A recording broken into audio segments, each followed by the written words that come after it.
have the opportunity today to talk to some very smart people about wellness and health, mindfulness, and happiness in NeuroGaming, and we're going to be talking about some interesting apps developed by some of the folks up here. And if you don't mind, could we just start down at the end with you, Itamar, and can you just introduce yourself and maybe talk a little bit about the product? Sure. I'm Itamar. I'm CEO of Peak. We started working on a brain training service on mobile. We launched it last year. We very quickly got several million users, so we've had a good few months. And yesterday we announced the platform, the Peak Advanced Training Platform, basically where third-party labs can launch their own training plan on the Peak platform and reach our millions of users. Great. Daniel? I'm Daniel Sternberg. I'm the Director of Data Science at Lumosity. Lumosity is a cognitive training program on web and mobile. We launched in 2007, and we've had over 70 million users sign up since then. And I work on analysis and effectiveness of the product. Tomer, tell us about Happify. So I'm Tomer Ben-Kiki. I'm co-founder and CEO of Happify. We are the first science-based emotional fitness platform. So we use the best in the science of happiness, positive psychology, positive neuroscience, to put together a consumer-grade product that helps people become happier doing activities and games. So we launched about a year and a half ago out of beta. We have about 1.25 million monthly users on the platform, growing very fast, and feel very happy with the way the things are going. Great. Glad to have you. Elaine. Hi, I'm Elaine Benes. I'm a scientist at Holland Bloorview Kids Rehabilitation Hospital in Toronto, Canada, and assistant professor in biomedical engineering at the University of Toronto. And so our lab, we call it the Possibility Engineering Lab. We design technologies that help kids with disabilities participate more enjoyably and effectively in therapies, as well as in arts and music and opportunities for physical activity. One of the systems that we've designed is an interactive waiting space for our hospital waiting room, and we showed in a clinical trial that reduces waiting anxiety for the kids. And we also do a lot of work with regards to developing games to track movement and improve motor function, and in an enjoyable fashion. Is waiting anxiety similar to white coat fever? It can be, it absolutely can be. One of the challenges that we had is that a lot of our kids have very vulnerable immune systems, and so having the traditional toys handheld toys that you would have in a waiting space, one, they're not always accessible to our kids. If they're in wheelchairs, it's hard to get at toys on the floor, and they may not have the motor movement to play with the toys. But from a medical perspective, it's also can be quite dangerous, because if they get even common cold virus, that could hospitalize them. So this system is touchless and provides those play opportunities, because that's how kids cope. Relieve anxiety, right? Mm-hmm. Yeah. That's how they cope with anxious situations. It's because it's a feeling that they're in control, being able to affect an environment. Well, that's an interesting motivator. I think that might be kind of a unique case. I mean, I wanted to talk about engagement and how important engagement is, and here we have an example of anxiety sort of promoting engagement. But in most other apps, I'd wager that's not the motivator. And there has to be some sort of, well, I'll ask you, does there have to be this sort of addictive, sticky quality to games to get people to engage? Itamar, do you want to comment on that? It's a good question. We never compromise on engagement and fun. So when we started Peak, we straight away got like the best gamers we could find around. We had people from Electronic Arts, from other game company, and we knew we needed to make that right. I think we try to not make things addictive. We try to create habits. So I think it's a subtle balance. gamers are used to addiction. We try to make to use engagement and fun to create healthy habits. I think it's kind of key in our industry in wellness, especially because the trigger might be a real need to feel better, to improve their cognitive performance. And we all had that the day we subscribed to a gym. And then you don't get there. I think there's amazing technology, amazing science out there. The first challenge, let's make sure people use what's already available. I think it's completely underused. So for us, engagement over time, whether it's from an efficacy perspective or from a pure business perspective, is critical. And that's really what will allow us to get where we are now. Using what's already available, what do you mean by that? So, like, when you look at what exists in the world of cognitive training, cognitive games, there are tons of research that has been done. There are a lot of very interesting tests you can do, games you can bring to users, but people don't use it.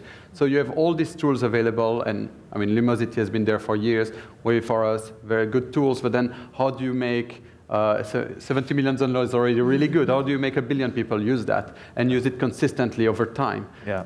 That's really, I think, a key challenge, and motivation is always the problem. Is people come in, and you can imagine mobile apps is a big challenge. People come in and then it gets drawn as within other hundreds of apps or millions of apps even. So really making sure people create that healthy habits and don't stop. It's great to run a month and then you stop running. What happens? If you eat healthy, you eat vegetables for a month, what's the point? You need to create a new healthy lifestyle. And that's really where the importance of fun and engagement is. Okay. I think one way I like to think about it is, how do you make this a part of someone's, regular routine? Maybe it's not every single day, but at least, many times a week. Something that people go to on a regular basis. So we talk about these things in terms of workouts, right? We talk about a session that you actually can do on a regular basis, and we're successful from an effectiveness standpoint as well as an engagement and business standpoint if users are, getting something out of the product on a very regular basis on an ongoing basis. See, that is kind of analogous to how I feel about the gym, the physical gym I go to. I'm halfway to getting it to be part of my life, like blowing my nose or brushing my teeth. I'm sort of there, but I damn sure don't think of it as addictive. I know some people do, I guess. Sure. I mean, for us, we find that it's best when people are making it a part of their routine, and we don't try to go off in this direction of creating this one game that you just want to play that game and nothing else all the time. That wouldn't be successful for us. But if someone really wants to do that, you can't stop them. I think. Sorry. So one other aspect of engagement and retention has to do with this social game, right? One of the reasons people go to things like gyms and other routines that are not 100% enjoyable are some sort of a social peer pressure, right? And that's one of the aspects that we emphasize in our product as well.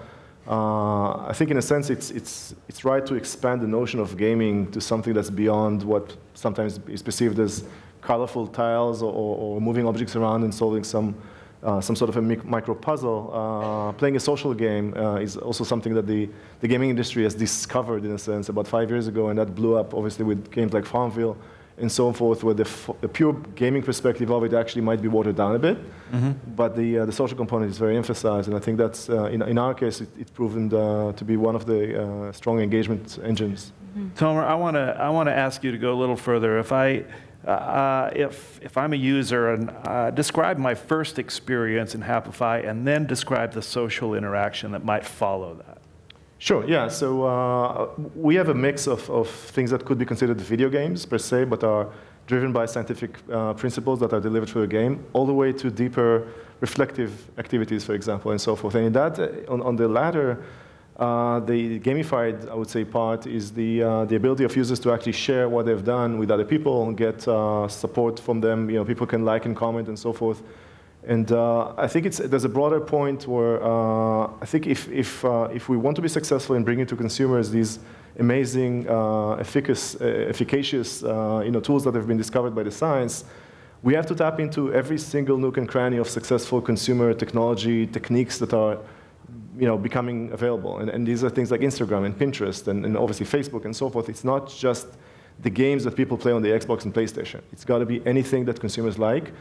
They don't make the distinction between Candy Crush and Facebook that much. I mean, obviously they would, but if you think about where they spend their time, they spend the time on a variety of digital tools that are just appealing to them. And they spend a huge portion of their time clicking away. They don't really, it doesn't matter what is the vehicle. So we try to provide these tools where they are fit in order to get an outcome. And people see very strong, I would say, there are strong bonds that come out of these community aspects. They see a community that's positive. They know there's a mission behind it. It's not just the social circle. The happiness movement is a thing these days, or the mindfulness movement. Okay. Elaine, this issue of fun, is it just a means of keeping people doing something again and again, or is it sort of an integral part of the experience itself? Well, I think I don't like the word fun sort of thing, because to go back to your example with the gym, you're going, and it may not be fun in the traditional sense. It's very hard to put a definition around fun, but there's a lot of different things that motivate people to do things over the long term. So fun is one thing, but then there's also seeing progress, the feedback that you're getting back, the feeling that you're in control of the situation, that you have choices, and all of those things are very important to that sort of intrinsic motivation, which is really what's going to keep a child or a person doing something to the point where you can see improvements. So, so for kids, we always think about fun. We always think about engagement, and beyond even just it keeps the kids doing the things. It's very hard to study whether they work or not if they stop using them the first couple of days.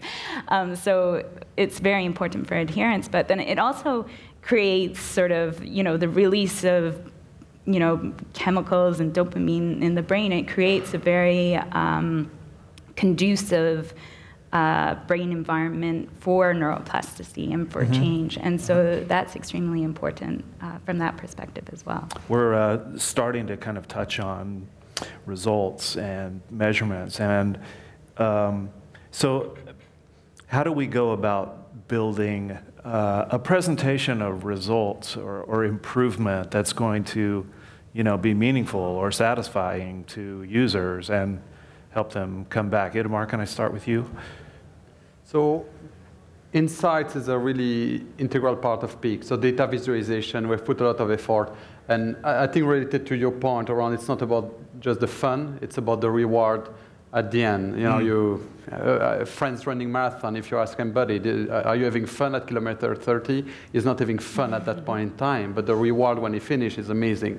So that's a big aspect of it. So data visualization is a really integral part of the experience. Any user that comes and Peak and play some games will end up in the insight part of the product. We make an effort on playing on effort-based metric and result-based metric. So you get reward in terms of metrics on your effort. I mean, it's great if you train 30 minutes today. I mean, you might not have trained the hardest way possible, but you have trained. That's already justifies some reward, and we have metrics that track your effort. And then you have metrics that track your performance, so that plays more the instinctive challenge. People want to better themselves. And we use that a lot, whether it's comparison to your peers, to your age group. You can compare to other people in your profession. That's really an integral part of the experience. Daniel, thoughts? Yeah, so I mean, I think insights and making these, what you're doing meaningful to someone is extremely important. And there are sort of different ways you can do that. And there's sort of a fundamental data question there as well, which is how do you find ways to relate the training that people are doing and their performance to other things that they already understand, because cognition can be something that's abstract to people. It's, these are domains that are scientific, and sort of understanding the mapping between that and the real world is something I think that's really important and a direction that we're always trying to go in. And we have sort of an ongoing effort for us. And so we have a variety of things in our product that already go in that direction in terms of doing things like comparing you to your age group, and tracking your progress over time based on standardized metrics that we've built from our games, providing an assessment battery to our subscribers that they can use to track their improvements. But I think there's a lot more you can really do there, and there's a real opportunity with products like the ones we're talking about today that are in the end giving out, creating large amounts of data about cognitive performance generally, that's a real opportunity in the future to allow us to both like make training more effective, but in addition, tell you about other things and how other aspects of your life affect your cognitive performance. And that's something that I think is really going to be a compelling and interesting thing in the future. Can you give us an example of that? How something, a real-world thing, relates to your cognitive? Sure. There are a lot of things you can look at that are sort of cross-sectional across people. So the occupation example that Itamar gave a moment ago is an example of that.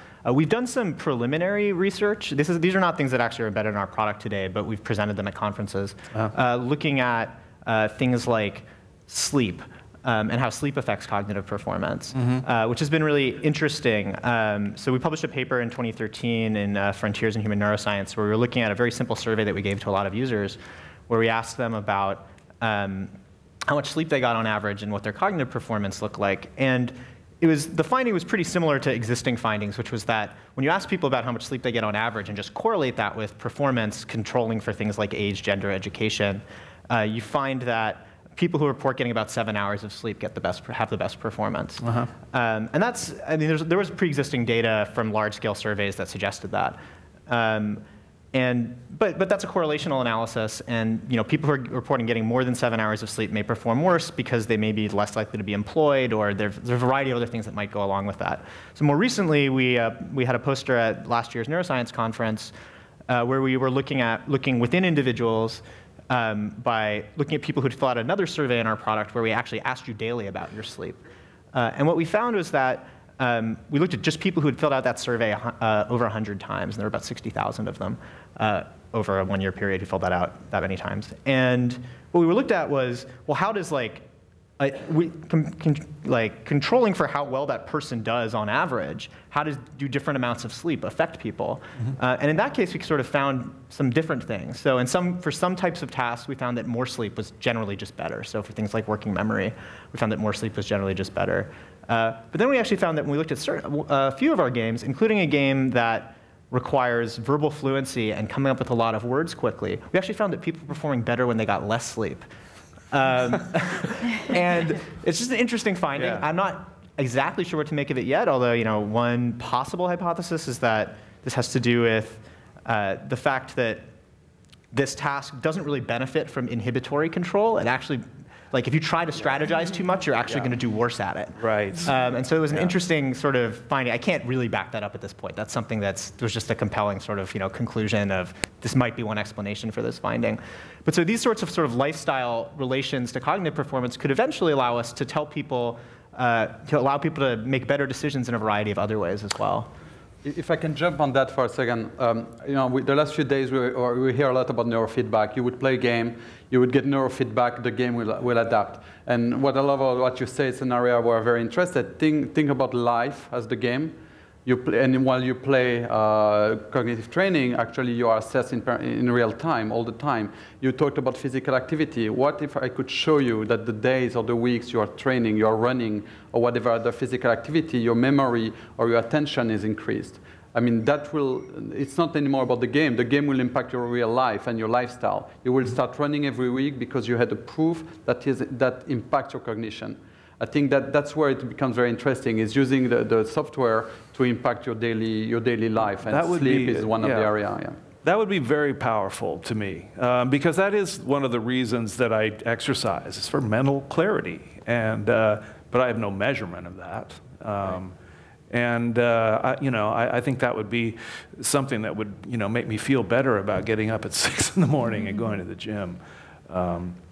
I wanted to give you a chance about measurements and presentation of results. So, we, by definition, deal with people's emotional well-being. So one of the things is that with emotions that people are aware of them as they become, trainers on the platform, and also that the platform itself is not exactly it's not like you do Happify on the screen and then life happens. A lot of what we do is prescribe real-life interventions to people and actually ask them to perform certain assignments with people. So we get thousands of testimonial emails from people about how this thing changes their relationships, save their marriage. There was one person who actually said that it was a really touching testimonial, but started with, "This probably saved my life." And spoke about starting from a pretty depressed starting point, and all they can do is play the simple games that are about optimism and kind of positive mood induction. So we're seeing on a quantitative level, we actually do measure people's level of well-being every other week. And we're seeing a very clear trajectory upwards. We're also seeing that people who use the platform a couple of times a week, just the same frequency that Dan was mentioning, see 3 times the efficacy that people who use it less than a week in between sessions see. So we're just starting. We have about 1 million+ data points. There's a meaningful amount of data, but there's a ton more to be gathered. I think the emotional arena is obviously by definition very complex. Yeah. So it's a fascinating topic. Yeah, I mean, I'm just wondering, how is it that you're coming up with a well-being measurement here? How do you go about accomplishing that within the... Right, so part of the company's charter is that we are not innovators on the science level. We are just translating the science into... pre-existing questions. Yeah, so there are ways that the psychological and neuroscientific community are measuring well-being. A lot of that is based on self-reporting, but since the subject matter is inherently subjective, then the person's reporting is actually very meaningful. I mean, it's not about asking how high is your IQ, it's about how well you're feeling. So we adapted some of the best practices from the academic community, and we're just administering it at a very wide scale. So there's also something to be said about the statistical kind of accumulation of data. And it's really fascinating to see these data points kind of accumulate over time. All right. Elaine, so with kids, is it important, in the work that you've done with them, is it important to somehow present measurements and results and progress? Absolutely. So as a researcher, measurement is very important to me for determining whether an intervention is effective. But for the kids, and also particularly for the families, it's very important for them to be able to see progress. Yeah. But for the kids for the kids themselves, because we work with clinical populations, there are clinical outcome measures that we use that are very well determined. But we never run a study without using a goal attainment scale. And basically in that scale, those are goals that the child has identified as being important to them. So, say for instance, a simple example, if you were looking at elbow extension, okay, maybe because of a virtual reality therapy, their range of movement is 10% greater than it was. That's not going to mean anything to a child, but if it means that they can play baseball better, which was one of their prescribed goals, then that is showing value for the child. Yeah. So it's extremely important, both from an evaluation point of view, to make sure that we're providing evidence-based treatments, but also in terms of motivating the child and showing value for the effort that they've put in. Yeah. Well, I really like the point you're making about, not just spitting out some data point, but, telling the child that, what activity might be possible if we got to that milestone. And this is something I see a lot of products all the time, from fitness trackers to fitness apps, and and that's something that is always an issue, and a lot of these things spit out like, there's all these numbers, like measurements, and people don't know what to do with them. And I think companies are just starting to get their arms around how to present that in a way that's sort of meaningful and actionable. So and that's a great example.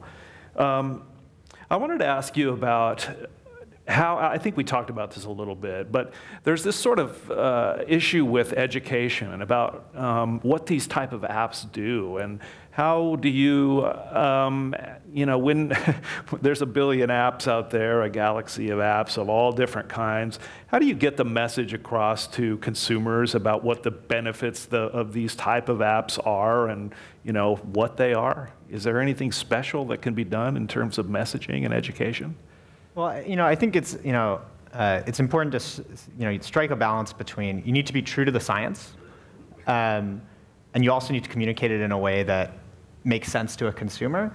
And it's sort of an ongoing conversation and ongoing work to try to figure out the right way to do that. So to distill what you're trying to explain to someone down to a level that an average consumer can understand without a lot of scientific jargon, but still being true to the science that there is around training. And the other hope, I think, is that as you learn more scientifically and you learn more about what you're trying to train, and as external researchers are also continuing to push the boundaries of training and what we can do to improve people's cognition, revising our approach to that on a general basis. So we've had a lot of time to sort of spend trying to figure out the right way to do that. But it's a continuing problem. I mean, it's a continuing thing that we're working on. I have not been a very good time manager up here today, so I want to get to one last question. I wanted to ask you about what you're excited about for the future. We're starting to see things like virtual reality, augmented reality. There's a lot of different things that are actually starting to hit the marketplace. But Itamar, starting with you, what types of new technologies are you excited about? Interesting question. We can start with virtual reality. I think that one, it's a very exciting one, but it's also a very scary one. I think, I remember the first time I tried the Oculus. It was the first version, it was an amazing experience. And I can imagine where we are going, improving it, and amazing sound also. Then one day we'll have smell, and you realize that just get rid of the Oculus, it's even better. So I'm worried of how far we're going, and then actually, should technology get away? I mean, is real life not a bit better? And I know I am in a weird situation. I mean, I've always worked in tech, and that's how I earn my my money, and that's how my business run. Yeah. But I think that's why this area of having digital to improve the real life. And even in our platform, we're very excited with one of our partners that came with a concept that was not even a game. It was creative thinking coaching and working memory coaching. And then the exercise were not made on the phone. You would make them in your real life. And we're like, but we're a mobile app. That's a strange concept. And so that's what we're launching end of the month. And I think that's really where I want things to go, is can we push technology away and just live a better life. I like that. I like that idea a lot. Daniel? Yeah, I might be biased because I'm a data scientist, but I think something that I think is really important that I think you brought up a moment ago, Mark, is as we have this growth of fitness trackers and wearables, and the Apple Watch was released 2 weeks ago, and people think that there's going to be just a lot more of this type of data in existence. I think the biggest question around all of it is, how do we make meaning out of it? And there really haven't been very many examples, even in sort of the fitness tracking space, where they've been able to do a really good job of that. And that's it's a technology problem, but it's also like a people research scientific problem that we need to focus our efforts on solving, because I think there is a lot of meaning there, and if we're going to demonstrate that there really is, we need to really put our heads down and figure out the right way to do that. And also, again, how to communicate that to someone in a way that, not just a 25-year-old quantified selfer is going to care about, like staring at graphs all day. It needs to be something that, my mom wants to use as well. Yeah, but what about luminosity and augmented reality and that stuff? I think it's something that we're definitely interested in keeping an eye on. It's sort of, as that type of product starts to go more and more mainstream, it's something that we're definitely keeping track of, but not something that we're making any announcements about right now. So building on the point that has to do with people, if you go to any ad agency, people make decisions based at the end of the day about the way they feel about it. Even if they do use their cognition and smarts, it's always to get themselves to a point where they actually feel good about the situation. And I think the thing that makes me the most excited about where technology is headed right now is a combination of technology kind of becoming more and more transparent, so there's less cognitive load in actually manipulating technology, and becoming more and more aware of people's emotions in a way that actually helps them reach the end goal, the meaning of it, which is, I want to be at a point which is desirable to me. And I think I've been in technology since my teens, like a lot of people, I guess, in this room, and and you see something exciting rise, and then at some point, at least I was kind of becoming more and more aware of the fact that the thing is not really aware of who I am as a person. It's, there's this interesting interplay between what technology gives you and actually how much you have to morph yourself into what technology wants you to behave like, right? Yeah. And I think Jaron Lemire put it well in his You're Not a Gadget book about the effect that it has on people. So I think this pendulum is moving from side to side, and I think there's a new wave of I would say, emotionally aware technology that I'm happy to be a part of, and I think that's one of the reasons we started Happify is to be one of the pioneers in this space. It's hugely exciting for us. Are you excited about, I mean, sort of direct measurement of emotional states using some sort of... Absolutely, yes. And it's something that you see outside this hall, a ton of evidence for, and it seems like it's at the cusp of becoming mass market. Yeah. We are very mass market sensitive, so anything we do, we want to make sure that we can get mass distribution for, but it seems like some of the devices here, and somebody mentioned in the previous panel, that the people are becoming more comfortable with wearing things on their heads that have high technology, and that's absolutely interesting for us, yeah. Yeah. You already had mentioned augmented reality and one of the things you built. Yeah, so I guess I'm going to use a different term.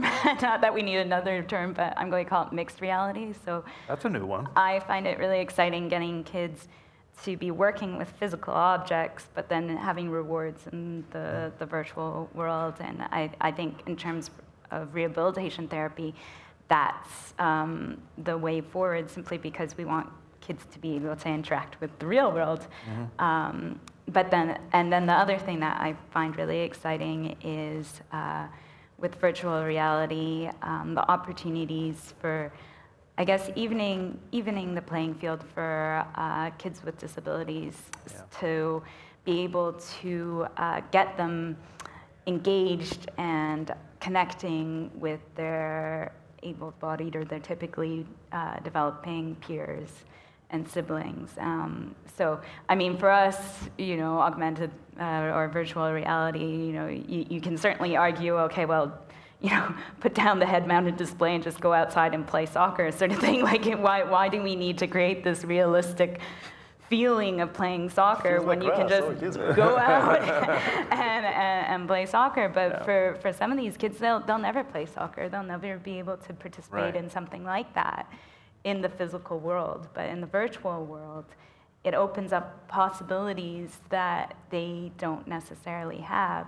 And then also particularly for building those social relationships, you know, anecdotally, you hear from social isolation is a huge problem for people with disabilities. Yeah. And for some of these kids, they'll go into their classroom and not a single person will interact with them. Yeah.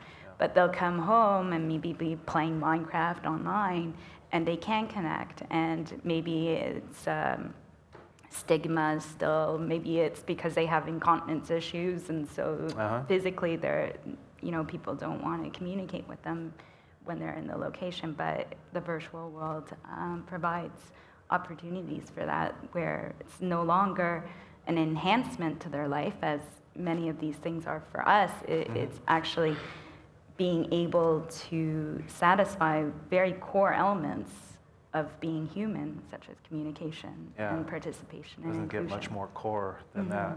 So, great. Well, should we open it up for a little bit of Q&A? Somebody have a microphone? Does anybody have any questions for our panelists today?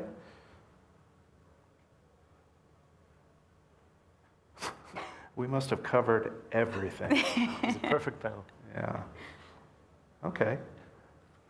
Well, we talked a bit about social earlier, and I think that's a really interesting part of this. I really relate with the idea that, you know, social is a huge motivator. It certainly is for me. I always go back to this exercising example, but that's a big thing in my life. And you know, competing and just talking about it, and just having somebody to report what I've done to, you know, is a big deal. So I wanted to find out how this is going to. I wanted to find out what it is in Peak now, and where you think this might be going in the future. So we've been extremely and surprisingly cautious with social. When we started Peak, a third of our team came from Playfish.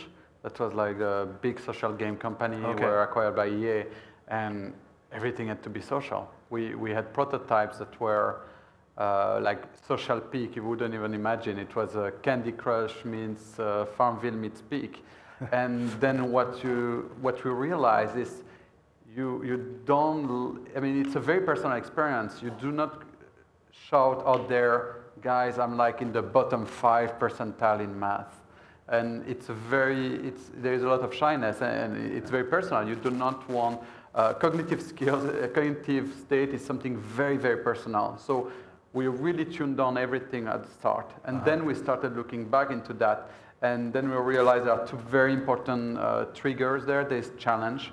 People are insanely challenge-driven.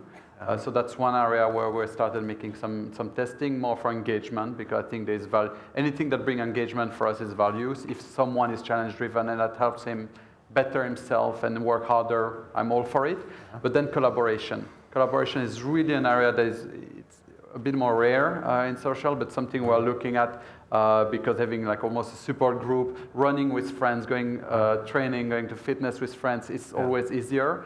And that's also a big area we are looking at. So far, everything social was really at an aggregated level. You're a group of people, a population, like comparing your score within your school is something we're very interested in, or within your profession, but we have been very, very cautious on the privacy angle. Yeah, interesting. I hadn't heard this term collaboration in this context, but that's very different than, say, competing. It's the opposite, I suppose. But can you drill down a little bit more on how that collaboration might work between 2 friends in a social setting like that? So there's some stuff that's still in development. I don't want to share too much, but imagine an experience, a training experience, let's say in creativity. Try to do some type of creativity task. Draw something. That's creative. You draw. Try to do that with someone. So not in a competitive way at all, collaboratively. First, there is a strong motivation. It's super fun. You do that with a friend, or even with someone you don't know. But then also it changed completely the task. The task is never twice the same, because suddenly there is the interaction of another individual within your training. So that's the area where we are really interested, because it's part of the training experience, rather than just being let's compare scores. Okay. Daniel, your thoughts? Yeah, I resonate with a lot of what Itamar just said around this question of making it very competitive is not necessarily the direction that we've gone historically with our product, because it is this very personal thing for people, for a lot of people. But there definitely are users who are interested in comparing themselves to other people, and that's something we're always interested in working on. But in addition, one thing that we've built in our product is we have a family plan that people can, subscribers can actually buy a plan that allows them to have 5 people using the same account. Well, not the same account, they have their own accounts, but they can see each other. But we have built this around collaboration, around the idea that what you're going to do is you're going to drive each other to train. You're going to challenge each other. You're going to have shared goals that you're trying to hit on like a weekly basis. And it's something that we found that people really like. And many of the users with our family plan are families, and in some cases they're friends actually, and that's fine too, because it's getting them to stay engaged together in the product. I think in the future we're interested in thinking more and more about social, and it's always something that's very relevant to us. But it's been something that we've been pretty cautious about, in part because this personal information that I think people feel like this is something that's says something about them, and so they want to share that in the right way, and we want people to feel like they have the right control over that. Yeah. We found that the audience is in some way polarized, right? I mean, there's some people who really want to keep the experience private, and it obviously correlates with people dealing with issues that are maybe deeper than others. But a lot of people are actually very interested in the social component and actually want to drive this awareness to this topic forward and cheer other people up. They actually draw energy from interacting with other people. So we found that we need to put out the tools, and I would say, develop the mechanics for people to kind of tweak their level of privacy in a way that's very interactive. So we put it very front and center in the onboarding process. Are you a private person, or actually do you get a kick really? out of it? Yeah, interesting. It's becoming like two big buttons in the app, like straight out of signing up. And it also, for the private people, shows them that we really respect privacy. I mean, so we had to cater for this like very different levels of temperature for the social experience on in the app. But I think we're at the point where people are comfortable either with the ones who are very public or the ones that are very private. Both find their own place in the experience. Yeah, I mean, are they sort of able to ratchet it up or down as they feel? Absolutely, yeah. And about 10-15% of the ones who say that they're private, in essence, actually join the forums or start sharing stuff. Yeah. But the majority, 80-85%, are they stay private. They kind of like the way. I think if it's something that has to do with my mood, I would. I'd have to feel pretty safe in the environment before I would, sort of collaborate or share my information. So I can see how people might really take a sort of wade into water approach and then maybe start interacting a bit more. Yeah, exactly. So people are used to feeds where you could get a nasty comment on some social forums. And once they start seeing the feeds in our space, there's a very nurturing kind of positive environment for people. So a lot of them warm up to start sharing themselves, and they see that they draw energy out of it. People cheer each other on, and talk about insights and things like that. Yeah. So we've already talked about children maybe with a disability sort of interacting with one of their peers. Can you talk a little bit more about how that actually works, how that technology enables that? So it requires the design of sort of skills balancing algorithms. And so a lot of the time we're looking at personal bests, and relative to what you can do, the effort that you're putting in, that's how you're rewarded. So that it kind of normalizes the scale of it. But this is something that we've sort of just started embarking on doing because it's more of a recent realization about how important the social component is. So, if you ask a parent of a child with a disability to name their top 3 priority areas, they'll probably say the health of the child and their schooling and then their friends. But if you ask a child, it's going to be the friends and the school and then the health. So it's really important to enable these things. And actually, one of my colleagues who was going to be here today but couldn't make it, he ran a study, and it's the technology exemplifies this perfectly. So it was basically an exercise bike. It was for promoting physical activity for children with cerebral palsy. And it's an exercise bike that was linked to a video game. And so you pedaled, and the video game character moved. But they attached this so that kids could play online with other kids, and they could talk with each other over a headset. And so the importance of that social component was huge. I think it's probably one of the only exercise studies I've ever read where the kids actually played more at the end of the intervention than they did at the beginning. Usually these things, they go right down. And it really was for that social component. And it was really interesting because they had games on there that were competitive, and they had games on there that were collaborative. And the kids would meet as a group, and they would coach newcomers into how to play the games. If one child couldn't play a game because they just weren't able, they tended not to go and play that game, and they would all meet in another game. So it was this really fantastic collaborative experience. And one thing that they noticed as it went on, at the beginning of the study, they were talking very much about the game, but at the end of the study, they had formed friendships. They would be talking about school, about life situations, about other things. And so, while pedaling, sort of thing. And so when you're merging those two components, it can be very motivating, very successful. Great. Itamar, last word? Jokes, random thoughts? I have a question. Oh, you have a question? I thought you were telling us to end. No. Okay, go right ahead. Yeah, so my question is sort of, you talked about how self-reporting is sort of the main metric that's being used right now as sort of a gauge of how well these, whether it be applications or whatever, your success is at. But what sort of quantitative measures have you experienced or have you experimented with?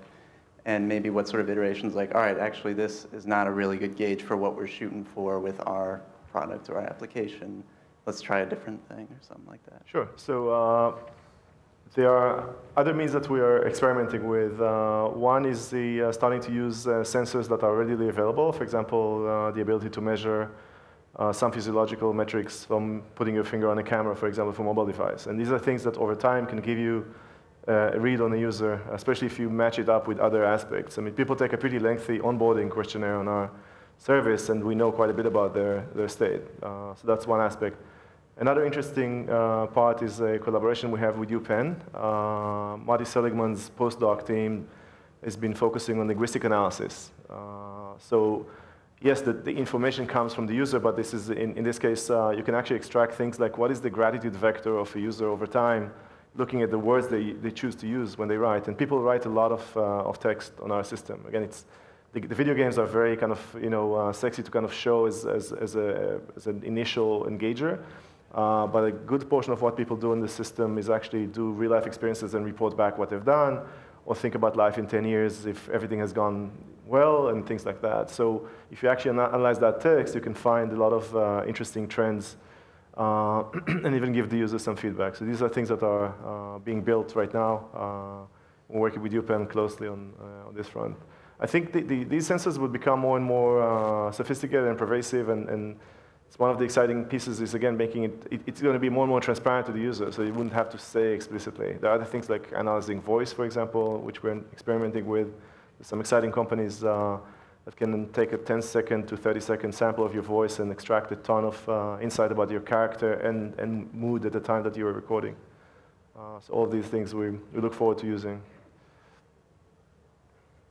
Good question.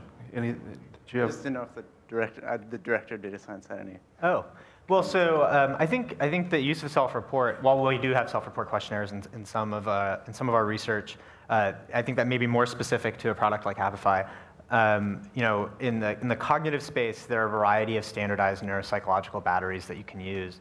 So one thing that we've done is we've designed our own battery that is very similar to a lot of existing ones, but also is designed to be delivered online, has good compliance rates in terms of people taking it, and it's based on standardized neuropsych assessments. And so we can use that to sort of track how well we're doing, because we offer it to our subscribers shortly after they sign up, and then again a period of time later. And we've published a couple of posters on this number of conferences where we've looked at how training tracks with improvements on those assessments. And so that's one of the key ways that we do it. And then I think over time in the future in this field, it's going to be interesting to see the types of real-world outcome measures that people are able to find. That's always something that's a really interesting and compelling thing to look at. And it's something that's still in development. Thank you. Yeah. I'd like to attach onto that, and so the real-world outcomes measurements. I wanted to move back to that, and I think you might have given me an example earlier, but I think you talked about sleep habits. But are there other things that you can talk about that we might look forward to with that? I don't have specific examples that I'd talk about today. I think it's something that's a really interesting set of problems, and one of the bigger problems there, or the bigger interesting questions there, is sort of around how do you gather the right kinds of data about real-world performance for people. Mm-hmm. And yeah, so we're still sort of trying. We're constantly trying to think about the right types of things to do there, and design studies with external collaborators as well as internally. But it's ongoing work. And just to jump on that, it doesn't have to be that sophisticated. I mean, I'll give you a real-world data time. If in theory, I could tell you if your attention is at its optimum in the morning, just after lunch in the evening. You get a feel. Some students will study more in the evening, some will study more in the morning, but I can give you actual data to show you how your memory or your attention or problem-solving skills evolve based on time of the day. That's already actually very insightful. Then, of course, anything coming from physical tracker, so physical activity, running, We're missing a bit on diet. Diet is really hard to capture. It's still self-reporting, unfortunately. But this is also, of course, a very interesting dimension you would like to capture. Time of day is actually a really great one because time of day is something you can just naturally capture in your data set because, you know, people sign up, you have a timestamp. And that's another one in that same poster actually we looked at. And similarly, the games where we found that people were performing better actually with less sleep were games where, even though most of these people reported being of a morning chronotype, we actually found that those games people were actually performing better later in the day, which was another suggestion that like something about actually being off peak was better in that situation. Yeah. It's interesting. Better to be on peak. Are there, I was thinking about this other linkage where, you know, you perform at a certain level within the game or within the app, and then sort of projecting that out into the real world and say you're likely to perform, or based on this data, you're likely to perform this well in this situation at work or play or what have you.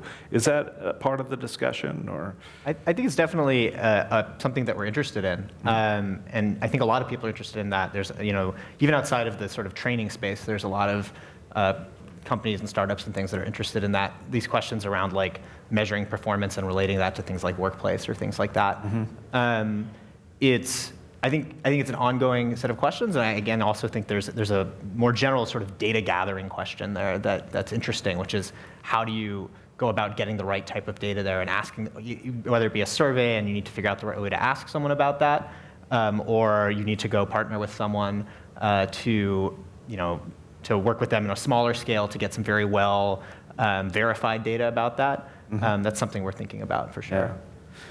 Yeah. I think that part is key because you got to make sure that you're not just training them to do really well at your game, sort of thing. If the overall goal is really for them to improve on their life functions. So we'll use really simple measures. So say, for instance, if we were trying to improve a child's memory or ability to plan, and so there was a certain intervention with regards to that, maybe a simple way of evaluating that in real life context is that we give them the homework to call in at a certain time and measure whether or not they can do that or whether they do that. So there are sort of simple ways to gather that. But again, I think you have to work with people in a smaller, controlled environment. It's much more difficult to do on the scale that you guys are working with. So, so that's why we have a research team that actually is focused on those types of relationships as well. So we actually had maybe a somewhat similar experience to what Itamar was describing before. Games to a large degree have to do with competition and measurement, right? And very early in the design process with Happify, we opted actually to leave behind anything competitive, with very few exceptions, if at all. And you can't really measure if you're working on your parenting experience, for example. And we have several tracks that deal with life situations like that. That's one of the initial hooks you asked before. We really make an effort to have the platform be relevant to people very early on in the onboarding or the joining the platform. So it's very hard to attach a success or failure ratio for are you enjoying your parenting experience more or less, or are you failing at that? And there's also some interesting loop in actually delivering that message to people, and then basically they might decide that they're a complete failure having. So this is just, we didn't go down that route at all. In a sense, it's a bit like the gym. I mean, people don't really take objective measurements of how well they're progressing in the gym. They might if they want to, and the gyms aren't actually making it that easy for them. And I guess it's intentionally like that, because very few people are that level of alpha, you know, kind of in their character to draw energy out of that. A lot of people actually would be deflated because of that. So when you talk about the emotional journey for people, it's much more about instilling healthy habits and getting people to, somebody called luck the combination of opportunity and skill, right? This is when luck happens, is when you had the skill when the opportunity presented itself. We try to give people the skill, so when the opportunity to, let's say, elevate the relationship with the spouse or understand that this moment with the kid was actually something that is magical and they can kind of draw emotional energy out of that in the future, is something that increases it in probability. And we try to kind of respect the fact that there's so many variants of that there's no way you can measure that in the foreseeable future, and we kind of take a step back. That's one of the reasons that self-reporting actually is more powerful than it might seem, in that context.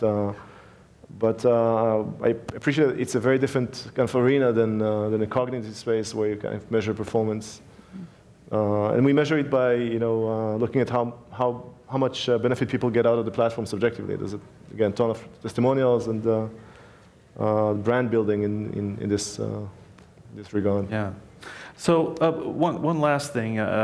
It's a world of sensors out there and becoming more and more so. As we talk, I'm getting the sense that there's a lot of these things that are really tied together. We've mentioned fitness, and we've mentioned diet, and we've mentioned mindfulness and mental things. And if we did have that way of reporting food, let's say that bowl that somebody designed that could analyze any food you put in it, let's say that actually worked, Do you see a day when all this stuff is going to flow into the same place and sort of go together? Interesting. We look a lot into, I think when you look into trackers, and yes, let's assume much more trackers are coming. I think step one, measure more. You measure different data points, and as a few of you mentioned, you just spit a number. That's the step one where we are, I would say. Mm-hmm. So we measure more, we spit a number. I think next step that is starting to come is how do you aggregate all this data? Apple has Apple Health Kit, yeah. Google has their own version. There will be other players. There are a lot of questions around privacy. I think we are getting there. I think what's really where I would like to see, and of course we think we can play a role, is the third level, which is more, okay, so the so what. I think at the end, I don't care about that or that numbers. I know I just ran. I know. I mean, I just ran. I'm sweating. I know it. Yeah. So I want to know, so what do I need to change? Yeah. Do I need to run more? Do I need to run less? Do I need to change my diet? And why? It can be to be happier, can be to live longer. At the end, I mean, that's the end goal. So I think we're really missing the so what on that data. I wanted to follow up on that a little bit. I think there's I also think there's a sort of real bias right now to very much focus on, well, I just want to look at my data and how, I want a bunch of insights that are very specific to me from the data about me. But in fact, there's a broader sort of, so a lot of the power of this data is actually about learning important scientific facts about people generally that we can then talk to people about.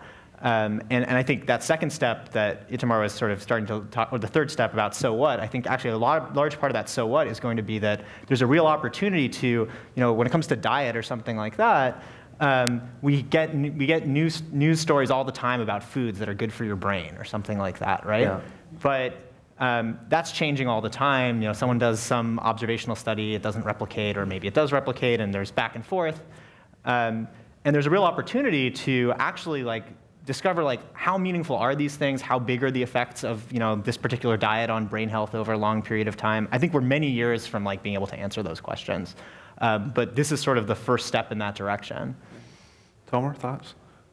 Yeah, I think with the emergence of HealthKit and other hubs of information, I 100% agree that the game is now shifting to the insight delivery level, and big data is a big part of that. But I think we're going to see a huge wave of insight engines that today, people would look back at this point in time and it will be a pretty odd point where there's so much data available and so little insight on top of that. And that's kind of moment where you finish a certain activity and they tell you what you already know in nice graphs and stuff.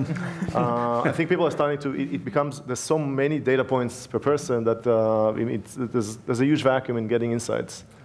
Elaine? Well, I think it's very easy to become too reliant on data, sort of thing. So we put a number to something, so it must be true. For instance, with Happify, I don't know what value putting quantitative measures has on that sort of thing, because at the end of the day, it's the person's self-perception which is most important, sort of thing. Are they feeling better, or are they subjectively feeling better? And so, I we run into this all of the time where, when we're tracking things, we see, oh, wow, we could give this information to therapists, we could give this information to the clinicians. And sometimes we talk to them and they're like, man, no, we're not interested. We're going to evaluate the child by looking at their function, by their parents looking at their function, by them reporting their function, sort of thing. So I think it's a balance. I'm not saying, I'm an engineer, so I'm not comfortable relying completely on people's self-report, and so definitely. But I do think there is that balance, and that just because it's a quantitative number doesn't mean that there weren't a whole host of assumptions that went into that could change, that are subjective, that changes how accurate that number is, sort of thing. But we do tend to look at data, and when there's a number, trust it. Yeah. Sort of thing. So. Sorry. Oh, no. I think data is a necessary evil in a sense. I mean, there's the whole journey of building language and building technology has to do with the fact that we take a world that is unknown, and we try to attach some things that are commonly understood, and understand that we actually don't see them the same way, and build on top of that and so forth. So I don't think there's a way around data and around putting labels on things, and I think it's a kind of a balancing act. So it's kind of a necessary evil. So at the end of the day, if people say this is pleasurable, this isn't, even if you can't go many levels deeper into that, it is valuable to communicate this initial feedback. Right? Well, absolutely. I think it's just about never taking the human intelligence out of the artificial intelligence. 100%. I was just thinking of any doctor's exam, there's the subjective and then the objective, and those are used together. So, at any rate, our hour is up, and I've really enjoyed the conversation. Can we have a hand for our panelists here? Thank you. And these folks may be around a while if you have specific questions for them. Thanks.